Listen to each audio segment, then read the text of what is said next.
Hello viewers, I am Junaid and you're watching Junaid Official. We are going to talk about drama serial कलंदर। किस ड्रामे की अगली episode के अंदर क्या होने जा रहा है और अगली एपिसोड किस तरह से रहने वाली है और इसकी स्टोरी आगे किस तरह से चलेगी।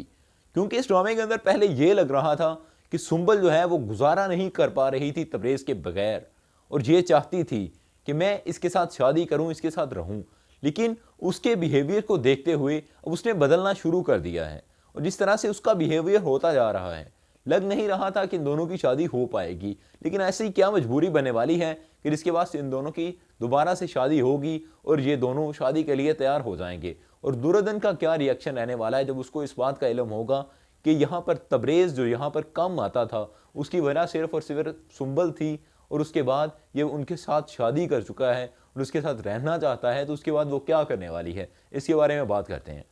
सबसे पहले तो हमारे पास ये बात आएगी कि सुंबल के साथ तबरेज़ शादी क्यों करेगा। असल में तबरेज़ एक ऐसा बंदा है जिसने अपना गांव छोड़ा और शहर पहुंच चुका है। अब उसको इस बात का इल्म होगा कि अगर मैं इनके साथ जुड़ जाता हूं, इन लोगों के साथ, तो एक्चुअली सुंबल का बाप तो पहले ही बहुत चालाक इंसान है, वैसी चाल चलेगा, वो उसे इस बात का यकीन दिलाएगा कि उसे बिजनेस के अंदर बहुत ऊपर तक लेके जाने वाला है। जब उसके सामने वो तमाम चीज़ें रखेगा जो कि वो उसे दिखाएगा कि मैं तुम्हें ये चीज़ें जो तुम्हारे सामने रख रहा हूँ इससे तुम बहुत ऊपर जा सकते हो, मैं तुम्हें ऐसी इन्वेस्टमेंट दे सकता हूँ जिससे तुम ग्रो कर सकते हो, तो वहाँ पर तबरेज़ सोचने पर मजबूर हो जाएगा एक्चुअली कि मुझे ऐसा कर लेना चाहिए। वो सुंबल के साथ शादी करने के लिए तैयार होने वाला है क्योंकि उसको बिजनेस के अंदर एक ऐसी इन्वेस्टमेंट चाहिए, उसे एक ऐसा काम चाहिए जो कि वो प्रॉपरली कर सके। दूसरी चीज़, अब सुंबल को इस बात का यकीन तो है कि तबरेज़ उसके साथ मोहब्बत करता है, लेकिन उसके दिमाग के अंदर जो शक पैदा हुआ था वो यकीन में बदल जाएगा क्योंकि जब तबरेज़ अब गांव की तरफ बार बार दौड़ेगा। पहले तो ये था कि उसको दुर्योधन के साथ कोई भी हमदर्दी नहीं थी और उसे ये था कि एक आम सी लड़की है और मैं उसके बगैर रह सकता हूँ, मुझे उससे कोई गर्ज नहीं है। लेकिन अब जिस तरह से वो अपने दोस्तों से कहता है और ख़ुद भी वो सोचता है कि मैंने जिस लड़की के साथ गलत किया, मुझे नहीं करना चाहिए था, Duryodhan is a good girl, वो अपने दोस्त को बताता है कि जैसी वो है वैसी सुंबल नहीं बन सकती।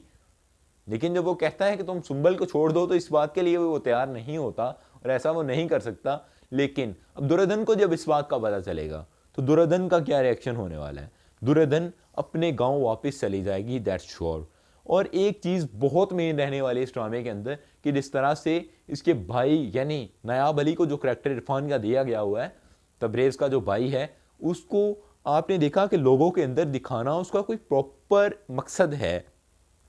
मे बी तबरेज़ की भाभी की डेथ हो जाए और दुर्योधन और इरफान की केमिस्ट्री आपस में बनना शुरू हो जाए, आफ्टर दैट डिवोर्स हो सकती है तबरेज़ के साथ उसकी, या फिर कुछ और मैटर्स इस तरह के दिखाए जा सकते हैं। नेक्स्ट प्रेडिक्शंस के अंदर देखेंगे, एक दो एपिसोड चलने के बाद ये चीज़ें हमारे सामने आना शुरू हो जाएंगी क्योंकि जिस तरह से इसको एक मेन रोल दिया गया वहाँ पर आप किसी भी करेक्टर को डाल सकते थे क्योंकि उनकी स्टोरी इतनी ज़्यादा मेन नहीं रह रही है। आप देख रहे हैं कि उनको कोई ऐसा रोल नहीं दिया गया कि जो बहुत मेन हो, अभी तक वो नॉर्मली चल रहे हैं। जिस तरह एक घर के अंदर एक सेकंड एक चल रहा होता है पर्सन, उसी तरह से वो चल रहे हैं। वहां पर किसी को भी आप रोल देते तो आपका ड्रामा चल सकता था, लेकिन नायाब अली को वहां देना, उसको लोगों पर शो करवाना, उसको इनके थंबनेल के ऊपर सजाना, उसका कुछ मकसद है, उसके पीछे कोई केमिस्ट्री इस तरह की चलने वाली है। So please subscribe the channel for next video.